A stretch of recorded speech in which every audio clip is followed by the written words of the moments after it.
కాచేయాలి. ఆయన కుంటి వారి కాలు ఇచ్చాడు, గుడ్డి వారి కళ్ళు ఇచ్చాడు, మూగ వాళ్ళు మాటలు ఇచ్చాడు, చనిపోయిన వాళ్ళు లేపాడు, నీటిలో నడిచాడు, భూమిలో నడిచినట్టు సముద్రంలో నీటిలో నడిచిన దేవుడు నజరేయుడైన యేసు. ఈ ప్రపంచంలో నీటిలో నడిచినవాడు, సముద్రం నడిచినవాడు ఎవడున్నాడా? యేసు ప్రభు దేవుడు కాబట్టి నడిచాడు. ఆయన శిష్యుడు పేతురుని కూడా నడిపించాడు. చనిపోయిన వాళ్ళని యేసయ్య లేపాడు. లాజరు చనిపోయిన సమాధిలో 4వ రోజున ఉన్నటువంటి వ్యక్తిని యేసు ప్రభు లేపేశాడు. గట్టిగా చెప్పలు స్తోత్రం చెప్పండి. ప్రభునందు ప్రియులారా, ఓ తల్లి, ఓ తండ్రి, ఆనాటి ప్రజలు యేసు ప్రభుకు సిలువ రథం పెట్టారు. బైబిల్ ఏం చెప్తాను తెలుసా? లోకము ఆయన వెంట వెళ్ళెను. పేదవారు మొదలుకొని గవర్నర్ పిలాతు భార్య వరకు యేసు ప్రభుకు సిలువ రథం పెట్టి, యేసయ్యా మా దేశానికి నువ్వు రాజుగా ఉండు ప్రభువా, మా దేశానికి రాష్ట్రపతిగా ఉండు ప్రభువా, నువ్వు రాజుగా ఉంటే, రాష్ట్రపతిగా ఉంటే మా కష్టాలు ఉండవయ్యా, బాధలు ఉండవయ్యా, ఇరుకులు ఉండవయ్యా, ఇబ్బందులు ఉండవయ్యా, అన్యాయం జరగదయ్యా, మాకు వ్యాధులు ఉండవు ప్రభువా. కొట్టాది మంది యేసు దగ్గర వచ్చి సిలువ రథం పట్టారు. బైబిల్ అది చెప్తుంది, లోకము ఆయన వెంట వెళ్ళేను. ప్రభు ఏమన్నాడు తెలుసా?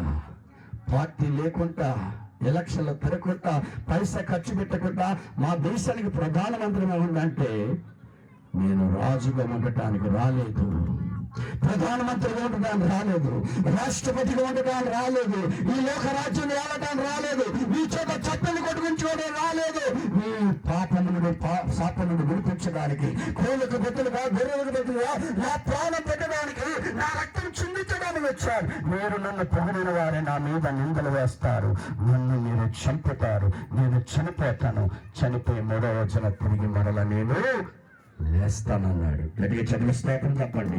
ఈ దేవాలయాన్ని పరిగెట్టండి, 3వ రోజున కడతానన్నాడు. ఆనాటి శాస్త్రులు పరిశీలనన్నారంటే 46 సంవత్సరాలు కట్టిన దేవాలయం పరిగెడితే 3 రోజులు ఎలా కడతారో పిచ్చోడా అంటే వాళ్ళకి అర్థం కాలేదు. దేవాలయం అంటే నా శరీరమయ్యా, నన్ను చంపండి, 3 రోజుల్లో లేస్తానన్నాడు. శిష్యులతో, చాలా మంది ప్రజలతో అన్నాడు, ప్రాణం పెట్టడానికి, ప్రాణం తీసుకోవడానికి నాకు సర్వాధికారం ఉందన్నాడు యేసు ప్రభు. ప్రభు నందు దేవుని బిడ్డలారా, యేసు ప్రభు చెప్పిన ప్రకారంగా దొంగలు యేసు ప్రభుని 39 కొరడు దెబ్బలు కొట్టారు, ముఖములు ఉల్లి వేశారు, అరచేతులు రెండుతో కొట్టారు, తల్లి ముళ్ళ క్రితం పెట్టారు, రాని మనాను యేసు చేత మోయించారు.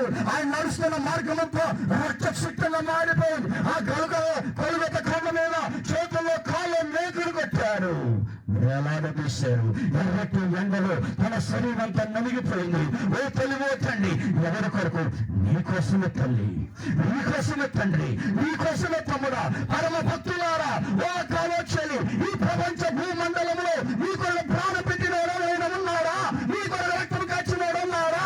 శరీర కలిగి లేకుండా పుట్టిన ఎవరున్నారా? చనిపోయిన వాళ్ళు లేపిన ఉన్నారా? చనిపోయిన వాళ్ళు లేపిన ఉన్నారా? సజీవుడుగా నీతిమంతులుగా బ్రతికిన వారి ప్రపంచంలో ఎవరైనా ఉన్నారా? యేసుక్రీస్తు ప్రభువుల వారు నీ కొరకు, నా కొరకు ఆయన ప్రాణం పెట్టాడు, రక్తం కాచాడు, మరణించాడు, సమాధి చేయబడ్డాడు. 3వ రోజున యేసు ప్రభు సజీవుగా లేచాడు. గడియ స్తోత్రం చెప్పండి. మరణపు ముళ్ళను విడిచాడు. ఓ మరణమా, నీ ముళ్ళెక్కలను ఛాలెంజ్ చేశాడు. రాయి దొరికిపోబడ్డది, పోలీసులు తెగిపోయింది, పోలీసులు మొచ్చిగిలిపోయారు. యేసు ప్రభు చనిపోయి లేచిన తర్వాత 11 సార్లు తన భక్తులకి కనబడ్డాడు. ఆరోహణమై పరలోక రాజ్యానికి వెళ్ళాడు. యేసు ప్రభు త్వరగా రాబోతున్నాడు. పాకలు లేడైనా పెళ్లి కుమార్తెగా నువ్వు సిద్ధపడి పాప శాపం నుండి విడుదల పొంది పెద్దబడి గుంపులో నువ్వుండు.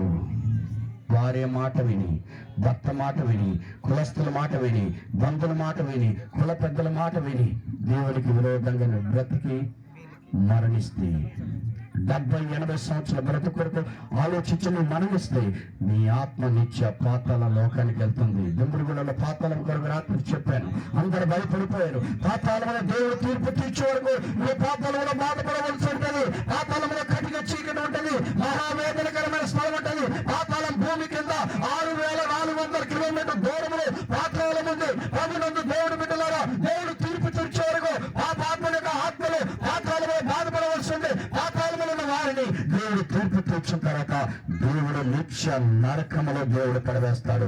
నరకములో ఏ స్వరూపం ఉండదమ్మా, నరకములో చల్లదనం ఉండదమ్మా, నరకములో అగ్ని కాలుతూ ఉంటది.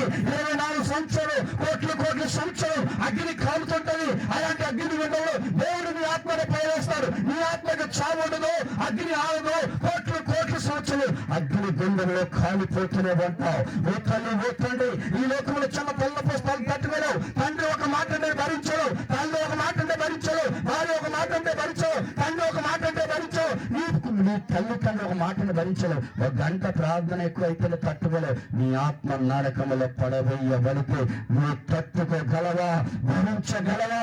అప్పుడు నువ్వు నరకలో పడిన తర్వాత నీ నెల తొక్క, నీ నెల తెల్ల తొక్క, నీ మేడలు, నీ నిద్రలు, నీ ఎమ్మెల్యే, నీ ఎంపీ, నీ తల్లి, నీ తండ్రి ఎవరు రక్షించారు? అలాంటి నరకములు తప్పించడానికి యేసు ప్రభువైన దేవుడు ఉండి ఒక మనిషి కుమారుడు ఈ లోకానికి వచ్చాడు. ఈ కూడా ప్రాణం పెట్టాడు, రక్తం కచ్చాడు. ఆయన రుచి చూసిన నేను ఎంతో ప్రయాసపడి ఇక్కడ రావడానికి డబ్బులు లేవు. ఒక ఆయనకి నేను ఇచ్చాను, ఫోన్ చేస్తే ఫోన్ ఎత్తాడు. ఇంకో స్నేహితుడి దగ్గర 10,000 రూపాయలు అప్పు చేసి నేను వచ్చాను. నేను ఇచ్చిన మాట నిలబెట్టుకోవడానికి దేవుని స్తోత్రం. సాతాను అనేక విధాలుగా ఆటలు వచ్చిన దేవుని సేవకులు ఇంతసేపు వాక్యం చెప్పడానికి నాకు ఎంతో అవకాశం ఇచ్చాడు. అంత్యక్రియల్లో వాక్యం చెప్పాలంటే ఈరోజు దుప్పట్లు ఇవన్నీ ఇస్తున్నారంటే సార్ కొంతమంది హిందువులు వచ్చారు. ఇంతమందికి వాక్యం చెప్పే ధన్యత నాకు ఇచ్చాడు. నేను ఎంతో హ్యాపీగా ఫీల్ అవుతున్నాను. వీపీ పెన్నెండు గారికి 2 చేతులు జోడించి